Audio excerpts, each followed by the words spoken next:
So I think we're going to get started with the guests who have made it. We know a few people are going to join us as the room continues to fill. We are so excited. It's a little bit bittersweet that we're not all sharing the same physical room together, but we're so grateful for everyone who is showing up to support the Parent Compass today.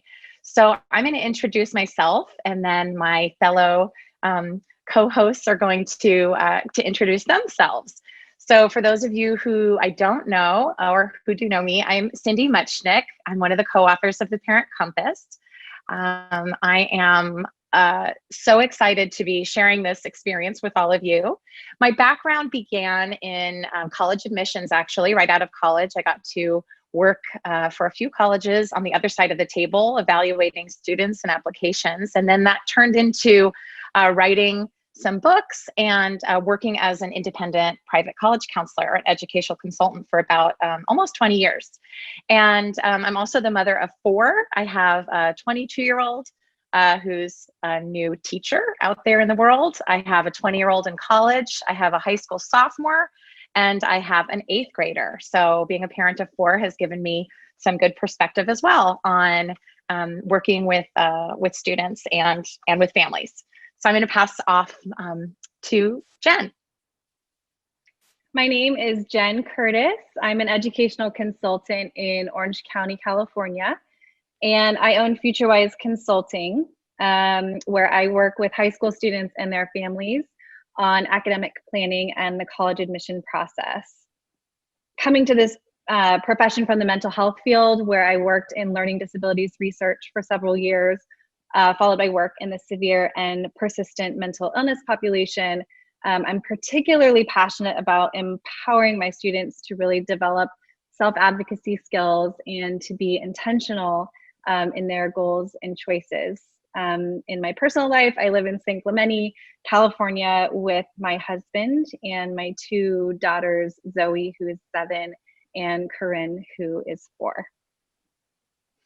Now, I would let our co-hosts introduce themselves, but Jenn and I are going to each introduce them to you, because not only are we so grateful for them to be here, but we thought it would be more fun for us to tell you a little bit about how we know them and what they're doing here. So first of all, I'm going to tell you who Denise Pope is, who we are so grateful. Not only is Denise Pope someone that Jenn and I have admired for years, a real amazing lecturer and professor at Stanford in the School of Education, and also the co-founder of Challenge Success, which I'll let her tell you a little bit about, but it's a nonprofit that partners with schools and communities and supports students' well-being in the schools. She also is the mother of 3 almost fully grown children as well, and we happen to be co-parents or parents together at the same school last year, so we met each other also as parents. Denise is the author of several books, but one of them, the most recent, is called Overloaded and Unprepared: Strategies for Stronger Schools and Healthy, Successful Kids, which is a book everyone should get out there and read as well. And we just want to thank Denise so much for writing our foreword and jumping on the bandwagon with us to help us celebrate the idea that we wanted to share in our new book. Thank you. I'm excited to be here. So I'm going to introduce Chris Mazzola. Chris Mazzola is the head of school at the Branson School in Ross, California. Prior to that, she was the head of upper school at St. Anne's Belfield School in Charlottesville, Virginia. And before that, she spent 20 years at the Thatcher School in Ojai, California, as Dean of Students and Senior Associate Director of Admission. Chris is the mother of 2. Maddie is 24 and JJ is 20. She and her husband, Rich, who's also an educator, have made working with teenagers their life's work. I have to take a moment to tell a little bit of a backstory here. So a few months ago, Cindy and I were reaching out to our respective alumni networks. And being a graduate of Branson, Cindy reached out to Chris to tell her about our project and to see if she might be interested in reading an advanced copy. And I was CC'd on that email. And immediately I emailed Cindy back and I said, I'm not sure how many Chris Mazzolas there are out there, especially in the education world, but I'm pretty sure I know this one. And so long story short, I met Chris nearly 25 years ago now when I stepped onto the Thatcher campus in Ojai. Eventually, Chris became my dorm head for 2 years. Her husband was my advisor. I was a prefect in their dorm, and I also babysat for Maddie. So it is a true privilege for me to be virtually sitting alongside this woman that I have really respected and admired for so long. So thank you for being here. So I want to talk a little bit about why we wrote the Parent Compass. 18 months ago, almost to the day, our Operation Varsity Blues erupted. That's otherwise known as the college admissions scandal. Cindy and I were beside ourselves and horrified, and we spent most of that morning on our phones, truly aghast at the behavior of those involved. Over the course of the ensuing weeks, Cindy and I engaged in more and more conversations pertaining to the observations that we had been making in recent years. Those observations had to do with parent behavior. It had become really clear to us that there were patterns of poor parenting behavior that we were seeing over and over again, and the results were devastating. Kids would come to our office who had no self-advocacy skills, who had little voice of their own, who had difficulty talking to adults. They were burned out and unhappy, and they had fractured relationships with their parents. Simultaneously, we'd taken really careful note of the parenting behaviors that really seemed to result in happy, well-adjusted, and thriving teens, and in positive parent, tween, and teen relationships. What's more, we noticed that many parents, while well-intentioned, didn't know how best to support their teens, especially when everyone around them was tutoring and managing and helicoptering. And so we really felt compelled to get our message out. We wrote the Parent Compass to help parents understand their appropriate role in navigating the tween and teen years amidst a competitive academic environment. In the Parent Compass, we address how to help kids develop resilience and grit and intention.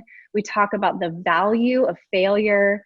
We give suggestions on navigating the complicated realm of technology and screen time. We talk about the importance of family dinner and study skills.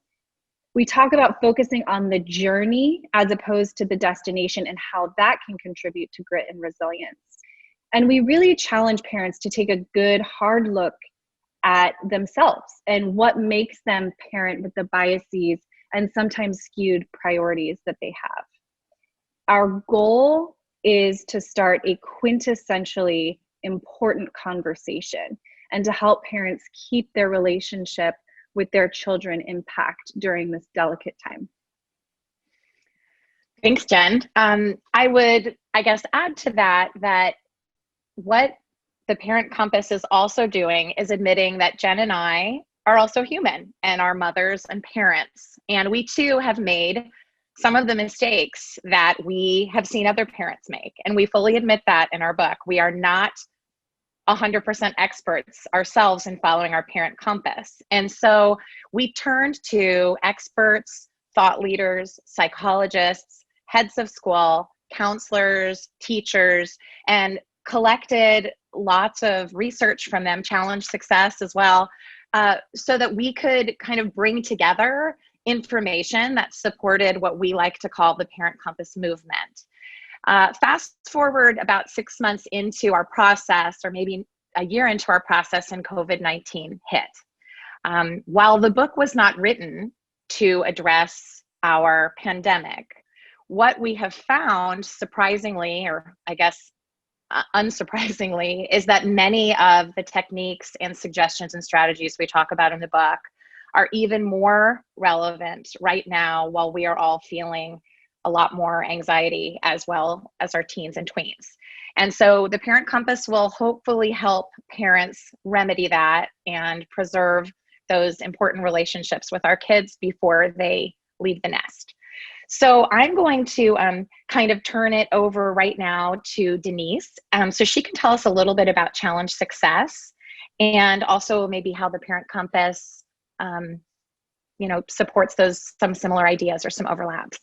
Yes, definitely. Thank you. So way back in the late 1990s, I went to graduate school and was writing a dissertation, and I was looking for how students were engaged and excited about their learning. And I shadowed 5 high school students over the course of an entire year. It was an ethnography, and each of those kids helped me write his or her own chapter. And it turned into a book called Doing School. How we're creating a generation of stressed out, miseducated students. And the book itself was read by the head of the health center at Stanford, where I ended up working. And he basically said to me, we have a generation of kids coming into Stanford who are burnt out, who are stressed out, who have, basically mortgaged their childhood to get in here. And it's happening not just at Stanford, but at universities all over the US. Your book is pointing to, we have the aftermath of your book here. And can you do something about it? Which was pretty daunting. But in 2003, a group of us at Stanford started what was then called Stressed Out Students, SOS. It's now called Challenge Success. And it's very much hitting the same messages that Jenn was talking about and that the book is talking about, which is we were noticing things happening to kids.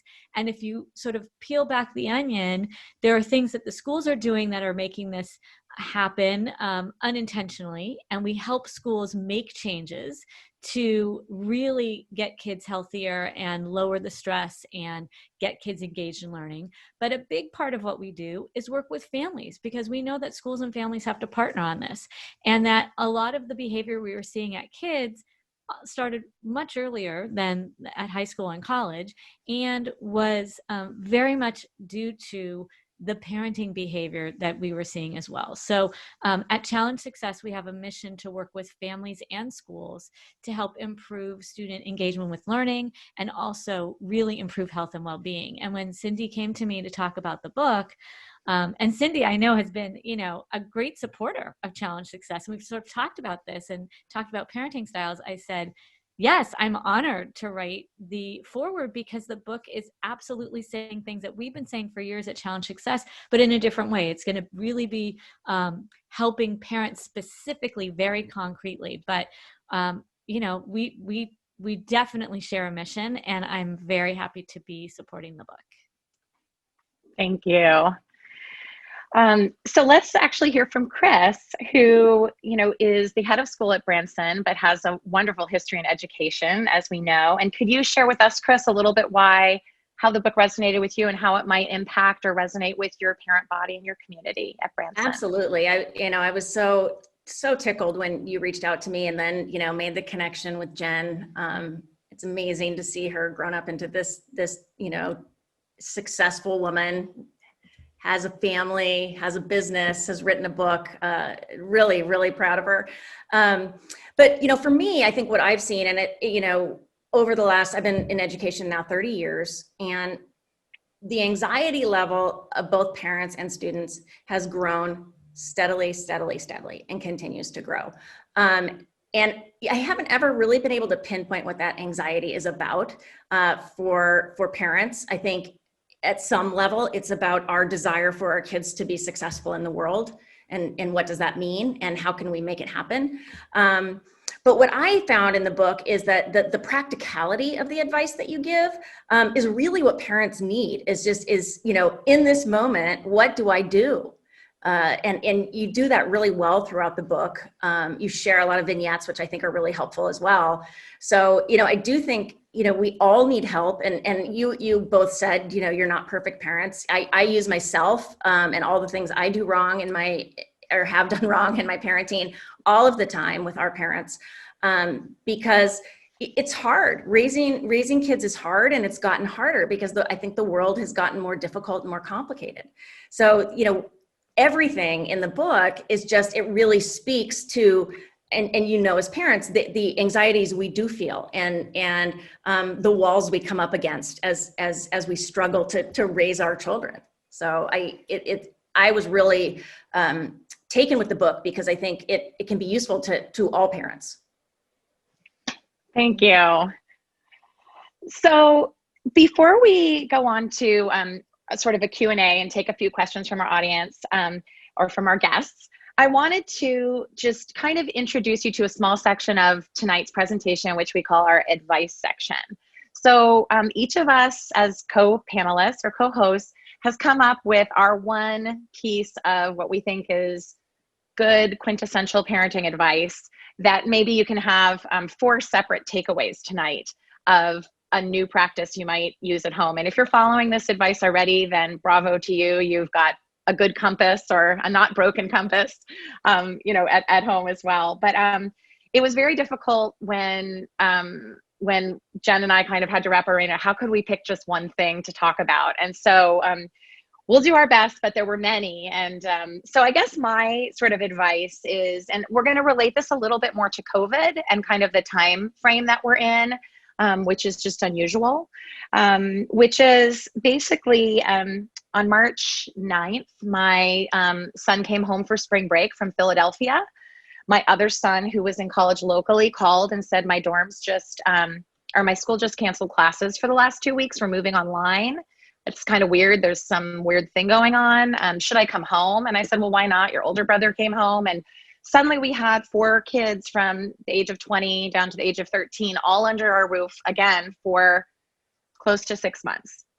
And while it was exciting and quite a honeymoon at the beginning, as I imagine it was for many of us, to share in the lives of our kids at a time when they might not have necessarily wanted as much family closeness.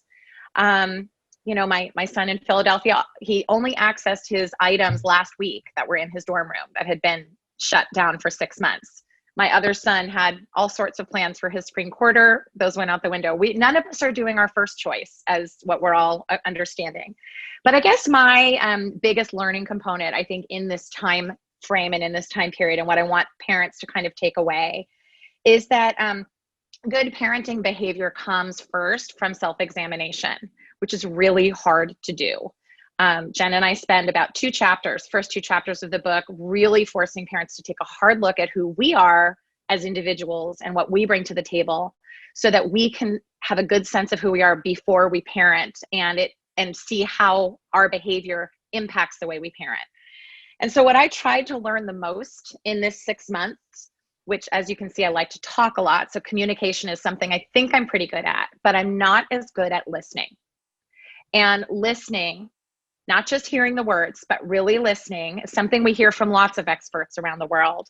But I feel like listening is something that I learned even more from another woman who I greatly admired named Kelly Corrigan. Some of you have heard about Kelly's book, Tell Me More, and all of her other wonderful books. Kelly was kind enough to give us our endorsement that is on the cover of our book. And Kelly teaches readers in Tell Me More to use those words, tell me more, mm-hmm, uh-huh, and to nod and to reflect and to really let our kids know that we are engaging and we are listening and that we hear them. I have not always done a good job at that. I talk about it in the book when I've been glued to my computer screen and have multiple things going on, and my daughter has to physically come and pull me away and put her hand on me, which is not my proudest moment, to say, Mom, I need to talk to you. I need you to unplug. Talk about that in our tech chapter. But that being said, I would say for parents, if we can make a big effort during this crazy time to listen, let our kids dump, let our kids vent, let them get out that stress, that extra stress that they're feeling in the disappointment of a time in their life that they're losing, while we're simultaneously also losing things. Our role as parents are to be good listeners and to ask good questions. So that would be my takeaway for tonight or this evening that maybe you would take home. Jen, could you share with us a piece of advice that you think would help our parent listeners? Sure. So as I was thinking through what I wanted to leave families with, and also what I had been working on over the course of the last 6-ish months, I really started to think about how during difficult and stressful situations, as humans, we can tend to push against the anxiety. We often push away the reality. It doesn't feel good to think about it. It doesn't feel good to talk about it. And frankly, it just really doesn't feel good to contact it. And so we push. And we push away those very important feelings that we really need to be contacting and feeling. And therein is when the stress and the anxiety balloons, which is what I'm seeing with my students and my families, and sometimes in myself. And so if, I think I find myself thinking, if I could fix something, or if I could change, or if I could just make someone else take responsibility for what I'm going through and what I'm feeling right now, and I just push back on this hard enough, then maybe it'll just go away. And so I think that the word that I want to leave with students and their parents right now is acceptance, to resist the push, to resist that kind of cringe and the clenching jaw, and to embrace our situation as imperfect as it is. And so specifically, I think that this relates to the college admissions process, because there are so many things right now that are out of students' control. They have had little to no opportunity to test since last March. Activities have been canceled. Grades for many kids are pass, no pass. And so there are these questions and anxieties just rising. And so what I'm doing is encouraging the students that I work with to embrace those things that they can control, while refraining from dwelling on the plethora of things that the reality is they can't. So to spend their time diving into learning a new language, or teaching Zoom lessons to expose someone or people to a niche interest, taking initiative and using ingenuity, and focusing on their teacher relationships, and getting back to learning for learning's sake, not learning for a prize. And so to leave everyone with, I have one kind of last related suggestion. I think gratitude is an incredibly important concept to be incorporating into our lives right now, when things are difficult. And in our family, we take time each and every day to name the things that we're grateful for. And the magic is that they don't have to be big things. They can be that, someone smiled at me on my run today, or someone held open a door for me. My kids are little, so we do it at bedtime, but I think parents can incorporate this into their home, and I think students can learn to incorporate it into their own lives, maybe keeping a gratitude journal for the things, all the things that they can list that happen to them each day, because research actually does show us that when we focus on the things that we're grateful for, in turn, we are happier people. So I will turn it over to Denise. Thank you. And I have to echo that about what research says about gratitude. There's a lot of good research coming out that it's also a nice positive coping strategy to use, along with helping kids become more civic minded and more engaged. So I'm all for that. So I'm going to give another piece of advice that's research based around what we call protective factors. And protective factors for kids are things that you do so that they feel safe, and that you watch them grow and are actually protecting them from making some bad decisions or having some negative outcomes. So these are really good things, and that people have studied these for years. Developmental psychologists have studied these for years. And what we did at Challenge Success is we boiled them down to a little mnemonic aid. And some of you might have heard me say this before, but it's PDF. And Cindy and Jenn write about this in the book, and I'm so glad that they do. And it doesn't stand for portable document format. It stands for playtime, downtime, and family time. And it's just an easy way to remember that kids need PDF every single day. I would actually say everyone needs PDF every single day, but the research has really been on kids and watching them grow from their teenage years.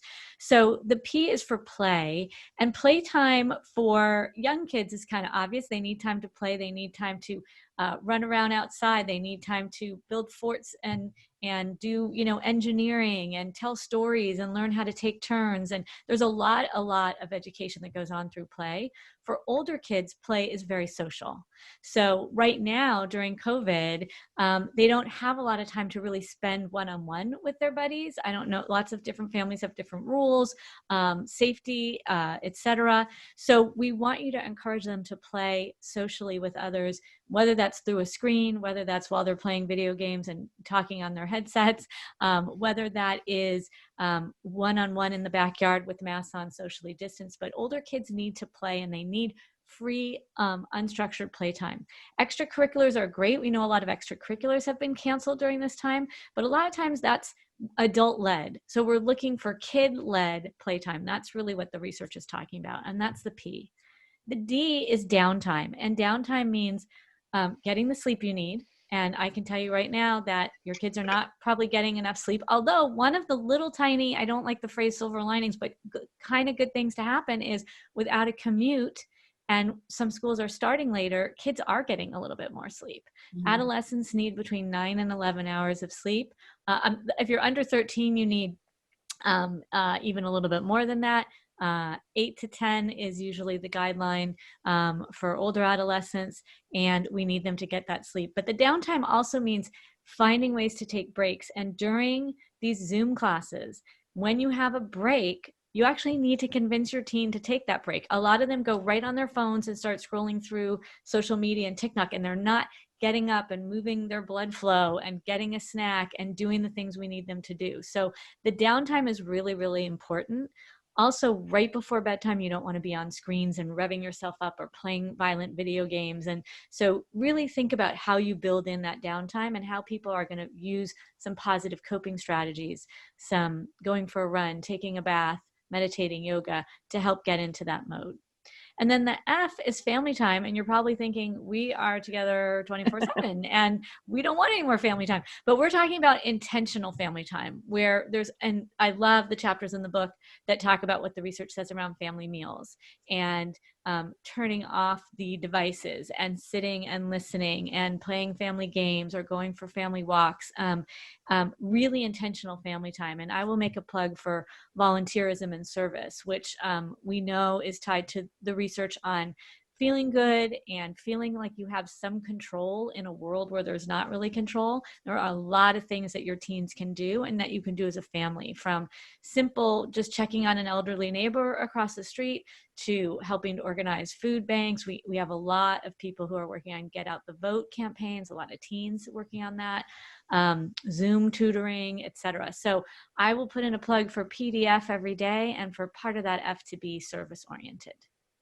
And I'll turn it over to Chris. Thank you.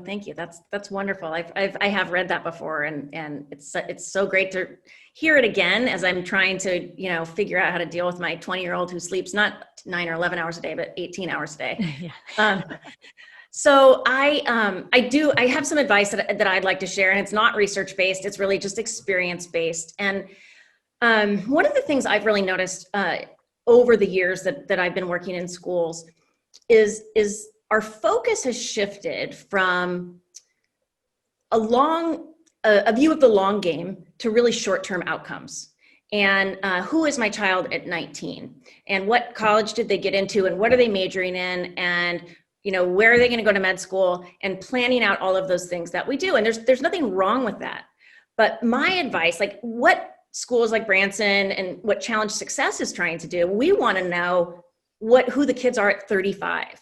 We want to know, who they are, what they care about, who they are at 19. They're still, their frontal lobes haven't even developed. So thinking about, if you can think about the long game and the kind of human that you hope your children to be.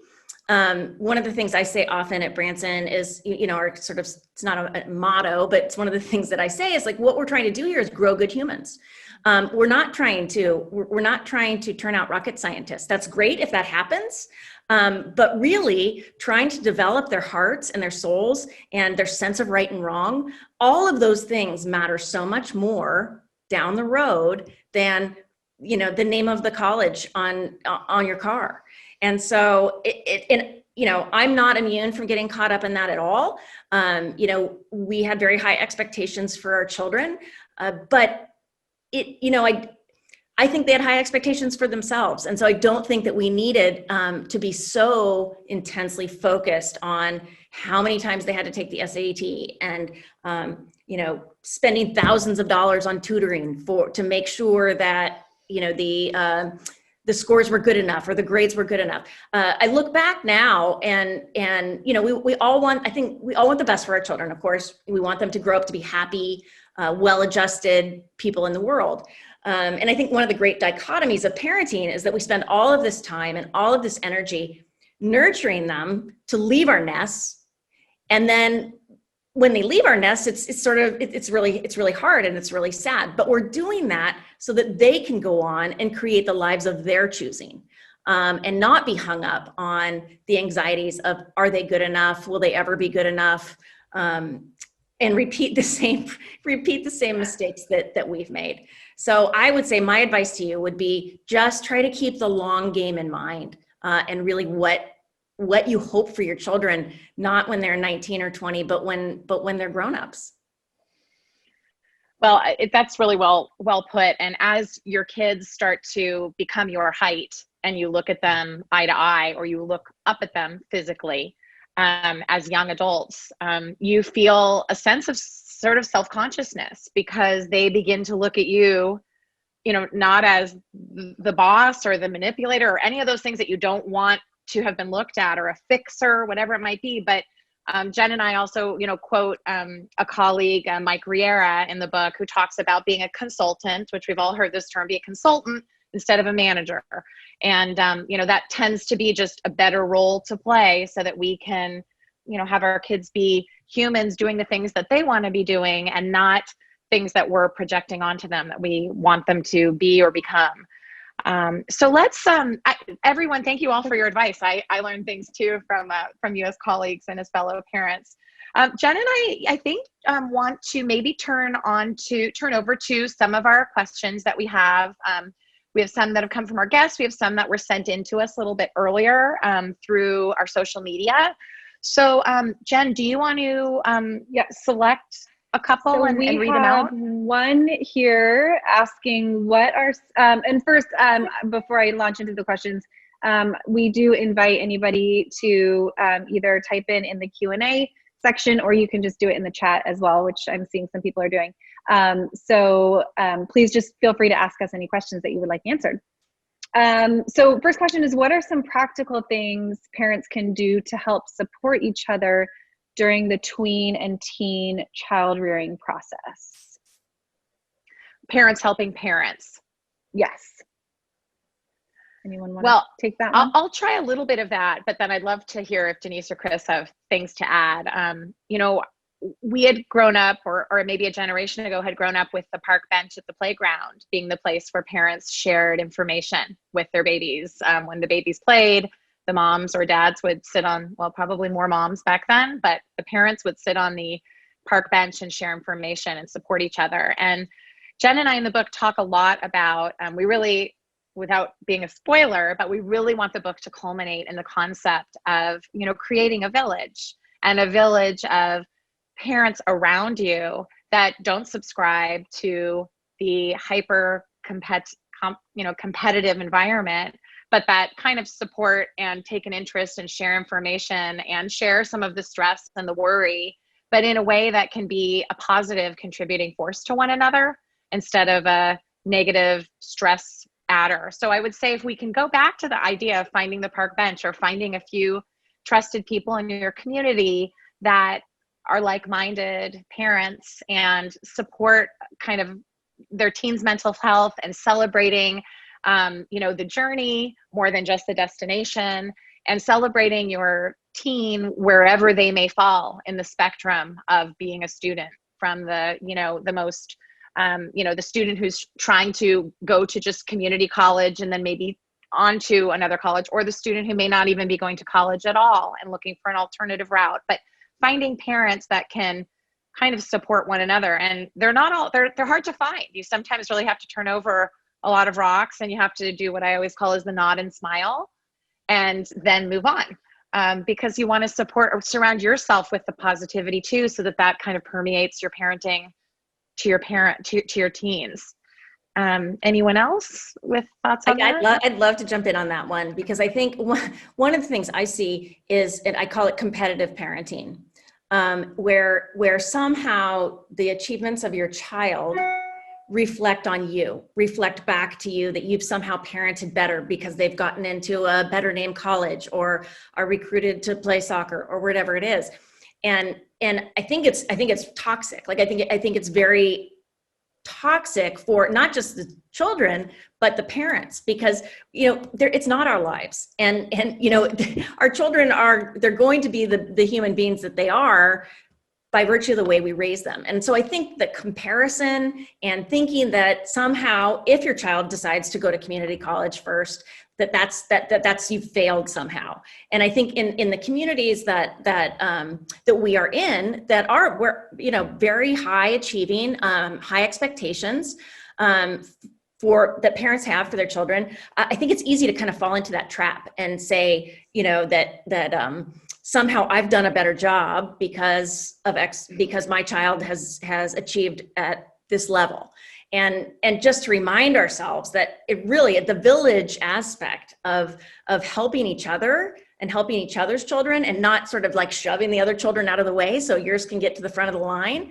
I mean that metaphorically. I think is really important, and actually will make parenting so much more satisfactory. It'll make you happier.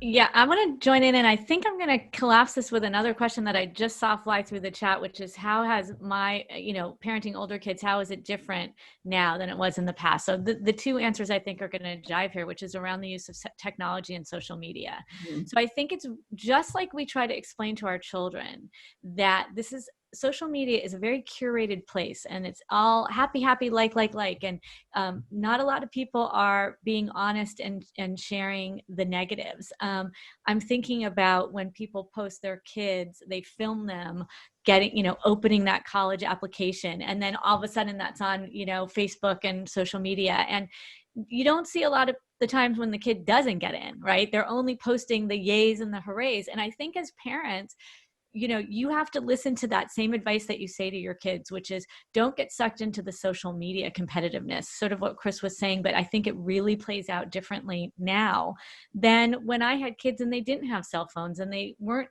knowing, that the party, not only did they not know there was a party, right? Not only were they not invited to a party, they didn't even know there was a party. Now they're not invited to the party and they see images of them, the live party playing out in front. Yeah.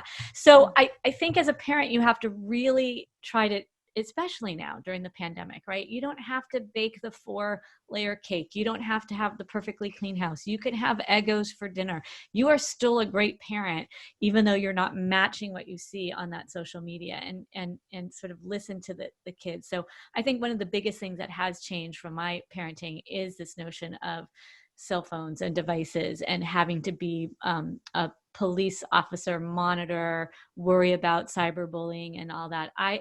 My kids just missed that. My youngest kid was part of that, but thankfully not really into it. So I feel for you, and it can be done. And there's a great chapter in the book that talks about this, on having a contract with your kids and really working on this to teach them how to make good choices and how to be responsible digital citizens, and not do that kind of, bragging, shaming online.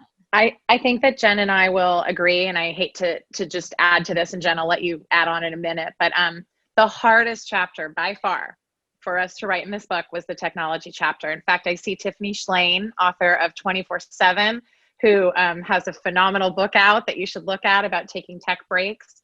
But, she's here supporting us. But I will just say that that chapter, Jen and I struggled. We had to turn to experts. We had to turn into ourselves. We had to really try to figure out how to address that. And, hopefully there's a lot of good ideas in there, but that I think is going to be a really constant struggle for all of us moving forward, and continues to be, but that's the world that we're in. So.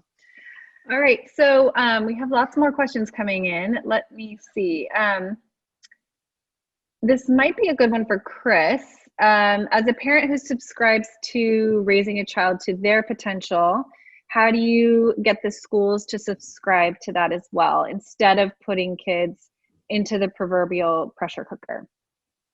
I think, and that's a great question, because I think schools do play a part in the stress, anxiety, depression cycle we're seeing with so many teenagers. What we've tried to do is really focus on the human being part of it.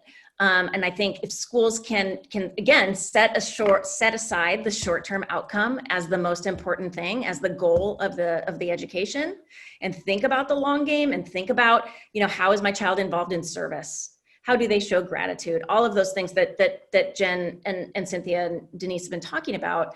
I think that helps to think of it, I'm not at a school because in 4 years I get to go somewhere. But the schools should be thinking about that. And it's easy. I think it's very easy to sort of get caught up in what families want and what other schools are doing and trying to be competitive. But look for schools that talk about caring about sending good humans into the world, that talk about forming the whole child and failure and why failure is good.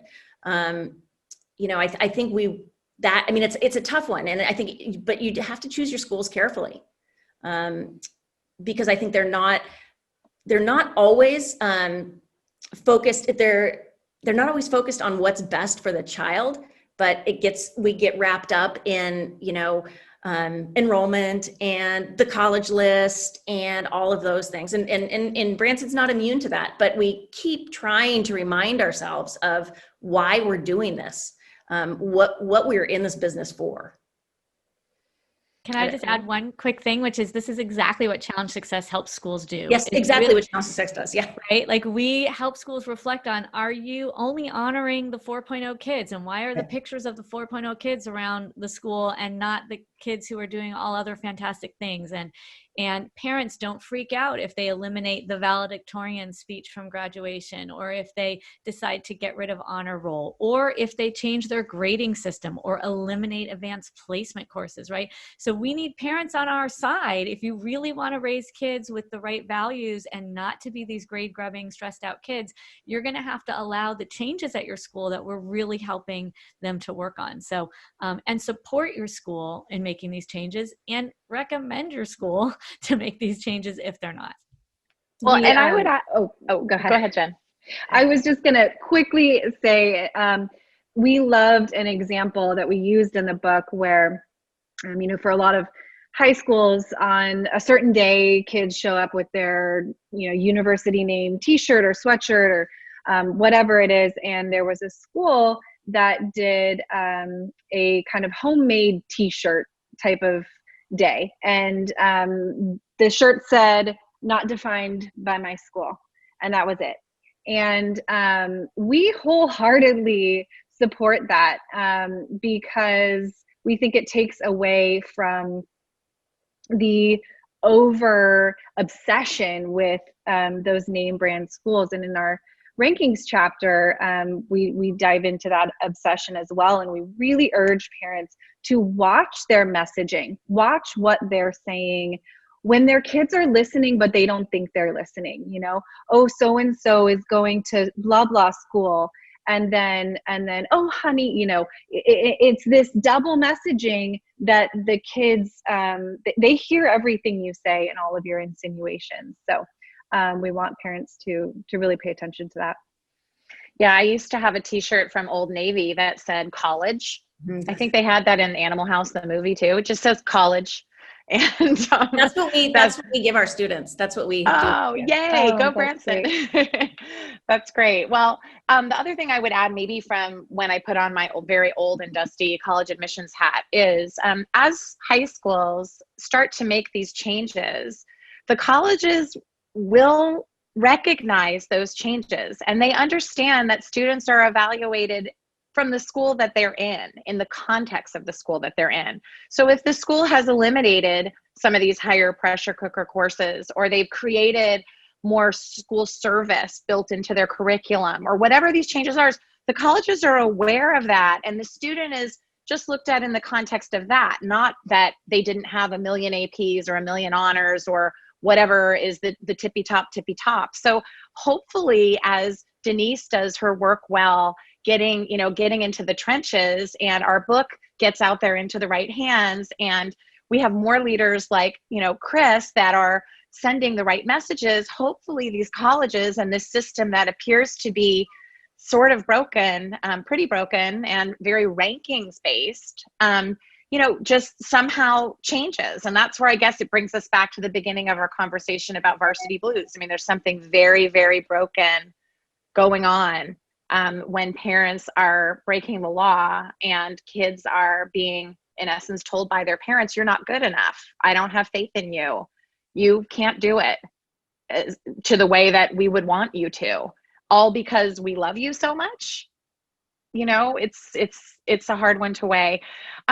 So Jenn, do you want to, I had an idea spontaneously that I wanted to share kind of with our audience, which is whatever questions we do not get to, I spent a few moments, I don't know if it saves them or not, but I copied and pasted them into a separate document so that Jenn and I in the future will put these on our website and in, a blog format, so that we get to some, because these are fantastic questions, and we had some others that we won't have time to get to. So just know that if you keep following us, we will get to them, and our website and our social media will become way less about the book launch and way more about educating you. We needed to drum up a lot of excitement for today.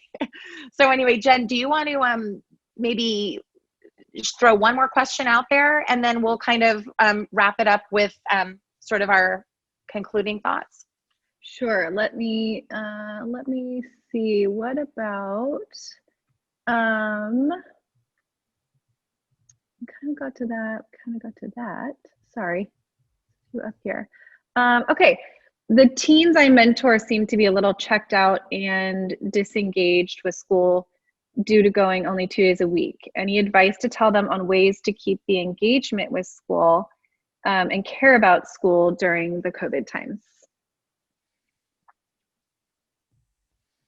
Well, I can do a little chatting on that. And then Chris, you can jump in if you want to do. I mean, one thing that we've been talking a lot about at Challenge Success is engagement. And right now we're at this really cool time where museums and zoos and aquariums and NASA and all these people have put all this stuff up for free. They've opened up their doors and said, hey, we know that kids are disengaged right now, and we want to keep them engaged, and we want to open up the world for them. And so I would say, and Chris, you can give the school perspective on this, but I would say as a parent, I would want or as a mentor, I would want my kids to find something, anything that they're excited about, whether that's skateboarding or astronauts or the sea lions at the Monterey Bay Aquarium, and go for it, right? Show them that there's ways to get those resources, find out what they might want to do in terms of learning more, designing their own experiments, writing up, teaching younger kids about it. Keeping that spark alive is going to be really, really important during this time. And now's the time where they can engage in things. They have that opportunity because so many of them aren't doing a million classes and extracurriculars and.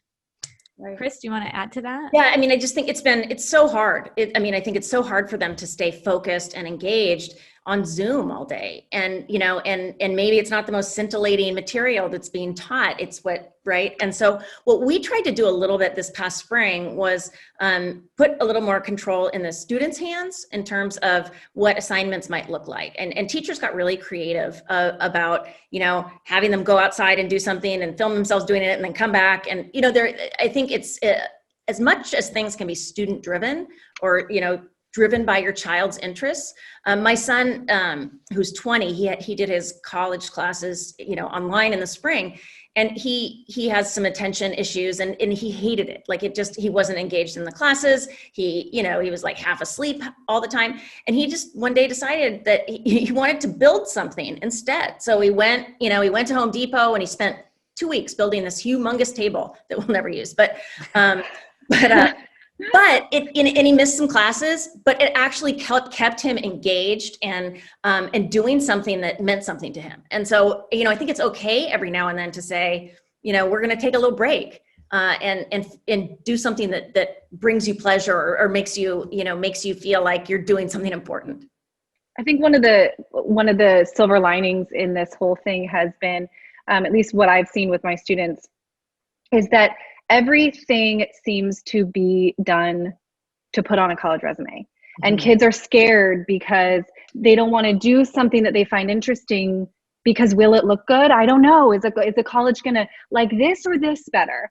And so I've really noticed that the pandemic has allowed kids to be kids again. They've allowed juniors to be juniors again, not almost going to college, so I need to figure out what I'm going to put on my resume. And so I've seen kids who have learned a new language so they can, communicate with their family members who live across the ocean. I've seen kids get just super creative with what little resources they do have in their own home, and it's honestly been really inspiring to me. I think that's kind of been a blessing that's come out of this. So as we kind of circle, we could stay on here all night with you, but we know everyone has places to go and things to do. And first of all, I hope that you guys learned something new tonight, but I want to assure you that Jenn and I, as well as Denise, I know, have many more future webinars and events coming up on lots of different topics. So please follow us, but look at what we have going on. In fact, we're also speaking for Chris's audience at Branson School in a few weeks. In October. So we're really still trying to kind of get the word out. Tonight was just supposed to be kind of a little taste to get you excited and to sort of teach you a little bit about what we're trying to say. And I guess launching this book virtually has been really challenging, very different. I wish we could all be in the same room, raising a glass and having a snack and hugging each other and being in a personal setting. And I envisioned all of us on each of our couches at our home, like trying to be really casual talking, but here we are, in a bedroom and in a kitchen and in an office, wherever we might be. But, we really, want to just kind of thank you for being a part of this. And I guess, in conclusion, I guess there's so much more we can share and we want to keep sharing it. And I think Chris and Denise had a few things that they were going to say to wrap up, but thank you so much to Chris and Denise for sharing the platform with us tonight. Well, and thank you for having us. And thanks to all of the people who came on to listen tonight for supporting our friends Cindy and Jenn. It's amazing that they've written this book and it really is great. So I urge you to buy it. We actually, as Cindy said, I have booked them to come talk to our parents at Branson because I think our families will get a lot out of it. So invite them to your book group, invite them to your school, any of those things to spread the word because it's really important. And I think parenting right now in COVID is more complicated than it's ever been. So I thank you both. And I'm taking away much wisdom from your book. Yeah, and I would just add, it's really hard to launch a book in normal times, and these are not normal times. And so if you can support them by, buying a book for your friend or donating a book to your school library or your town library, I know they would appreciate positive reviews on Amazon or Goodreads or other, Barnes and Noble, tagging and posting them on social media. These are ways to really help spread the word. And we think that this is the word is worth spreading.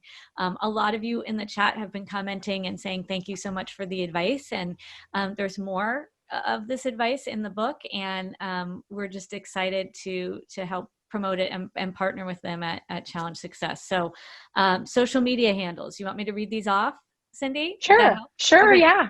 So Instagram is @ParentCompass. Facebook is The Parent Compass. That'll be easy to find. LinkedIn, Cindy and Jenn, you can go by their names. And you can sign up for the newsletter on the website, which is www.parentcompassbook.com. Thank you. As you've heard the others say, this, unfortunately, this is not how we pictured our virtual or our book launch to go. We pictured you all in our living rooms and embracing and giving you a signed book. But that's going to have to wait until we can meet in person. But until then, we have created a meeting room for a brief toast and just a way for us to actually see all of your smiling faces. So anyone that would like to attend, you can simply return to the email invite that you received originally, and the second Zoom link is in there. It'll be brief, but just a quick hello. And thank you all for attending. And thank you so much to Chris and Denise. And then before we forget, Jenn, would you just let them know about the Audible didn't we have a little plan on that? Oh, sure. So this is, Audible is listening to your book. So we do have some free Audible versions of the book to give away. So the first 5 people who go follow us on Instagram, who are not already following us, will get a free Audible code, and we'll just DM you to get your email address. And then if you are already following us on Instagram, the first 5 people who tag someone else in the comments on the most recent post will also get a free Audible code. So you can listen on your jog or your walk or in the car or wherever you want. But anyway, thank you so much again to Chris and Denise. I'm sending virtual hugs to you. And, you know, thank you for giving us a little time this evening. And we really hope that next fall, there will be some like a relaunch, a reboot in person for some of this, because we know the title will carry through hopefully for many, many years, helping parents. But thank you all so much for your time and sharing this evening with us. We really appreciate it.